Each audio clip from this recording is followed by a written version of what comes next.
So, how did you come up with Stranger's Wrath?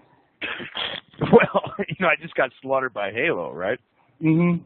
And now, if you're at a design level, if you're building a puzzle game, you need more unique puzzles. Like, that's the essence to puzzles, right? They can't be formula. They need to make you think. There needs to be something new there.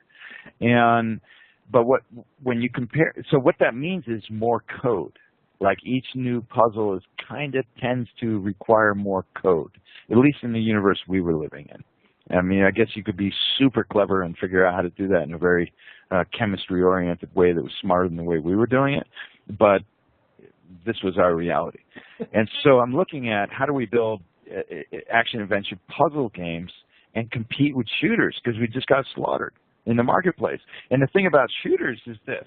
So you get your characters running around, you get them able to die, you get them able to do certain abilities, but then it's all really about shooting. And then you got a melee, right? So now you got a shooting code, but you can tweak that shooting code 9 ways to Sunday, right? So at one level, the same piece of code is just a pistol with a 9-shot clip or whatever. And then on the other level, it's a BFG that's a bazooka and something else. So, but it's the same essence piece of code, and it's scaling just by changing different parameters and changing the art. Whereas in puzzle games, that's not how you're building them. You're creating new code to get you new unique puzzles. And so I was like, look, we're just going to get slaughtered by shooters. So what we have to do as our design creative challenge is we have to figure out how to take shooting and put a new twist on it so that we can get the amortization of the shooting tweakability and engine gain. We can amortize that the way that our competitors are, but why do we still keep it oddworld? Why do we still keep it something that is quirky, that has a twist on it? And that's how we came up with live ammo. So we complicated shooting by making each piece of ammo, have an AI type attached to it, which is, fun, but not necessarily the most brilliant design decision you should make, because you're still, complicating production immensely. Mm-hmm. But that was our remedy. That was how we looked at, okay, we can make oddworld shooting without it becoming gratuitous killing. And we can encourage, capturing live over and sort of just through economy penalize capturing dead, and add a new twist to the shooting genre. And by the way, let's just steal Halo's controls. Because that's what we did, because they showed it could work. And if you remember, that was the first time that someone really nailed first-person shooter on a console. Mm-hmm. I mean, maybe like Doom 2 before that, Well, on I think PlayStation. GoldenEye and Perfect Dark and all that. Yeah, I don't disagree, but Halo nailed it. Oh, yeah. Halo was a huge step forward with the dual analog sticks and all that. Exactly. I mean, when you combined character control with camera control, it felt so obvious, and you're like, why hasn't everyone done this before? But it felt so obvious. It took a while to get 2 analog sticks in the mix. Yeah. But, so why a Wild West motif? I just, first of all, it was like, what genres could translate very well, sort of very thick in style, very like seeping with syrupy style. And one of those genres to me in film, and we had always been looking at film as a backdrop for the Oddworld series. And I always wrote scripts as though they were film scripts first, to focus on the character development arc, and then part of the design challenge was really trying to marry that character development arc with the arc of the game and the mechanics and the things that the lead character did.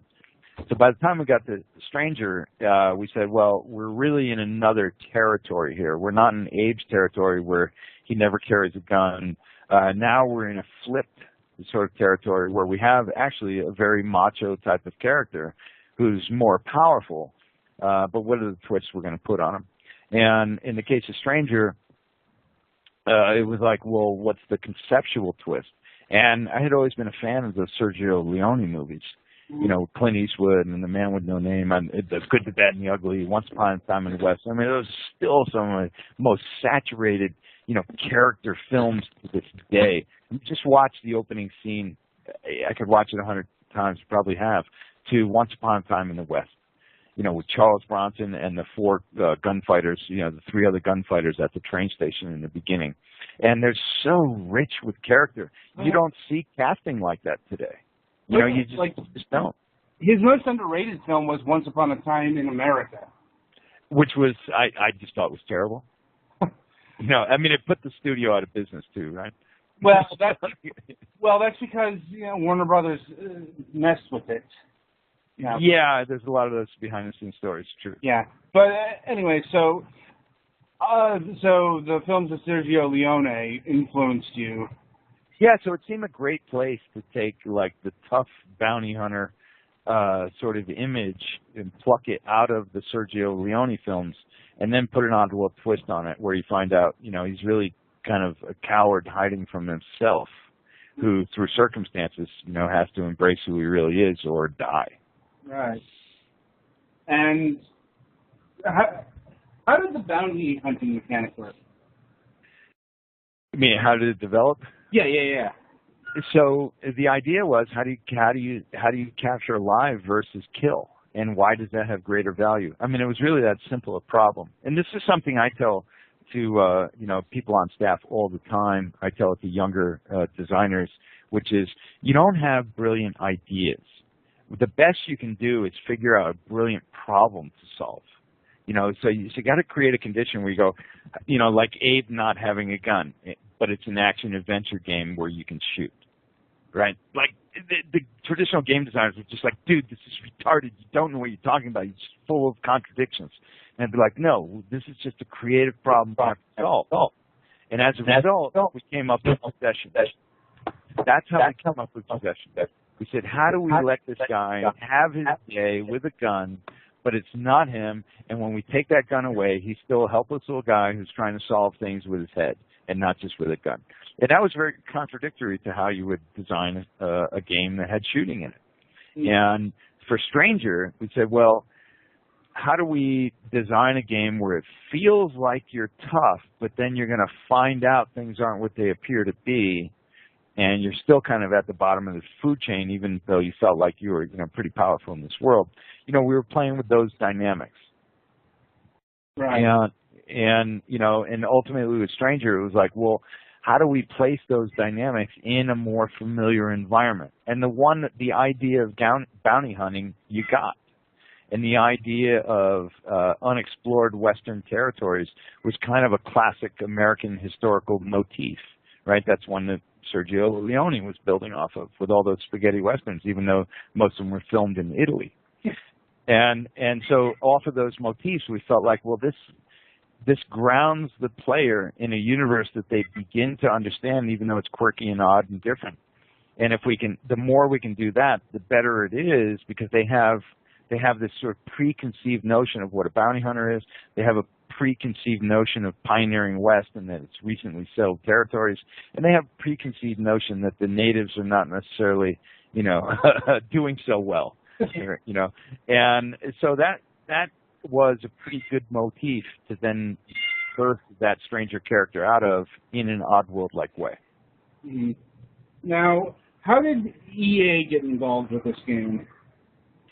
Well, when the change of management happened up at Microsoft, we saw that Microsoft was going from a casual game studio into a hardcore game studio as a console. And so we sort of saw the writing on the wall for us there, and we started looking at other alternatives. You know, people that might understand the IP better.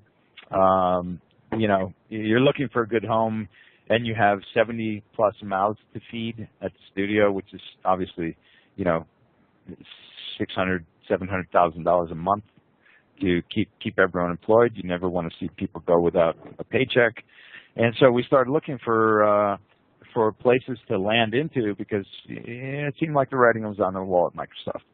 And EA at the time really responded in this like extremely favorable way to Stranger, and by that time we were about halfway through the game, and they were looking at it and they were like, oh, we're going to get Chris Rock to do the Chip Punks, and we're going to get, you know, I mean, they just spoke to it like, wow, you know, it's really sexy and exciting.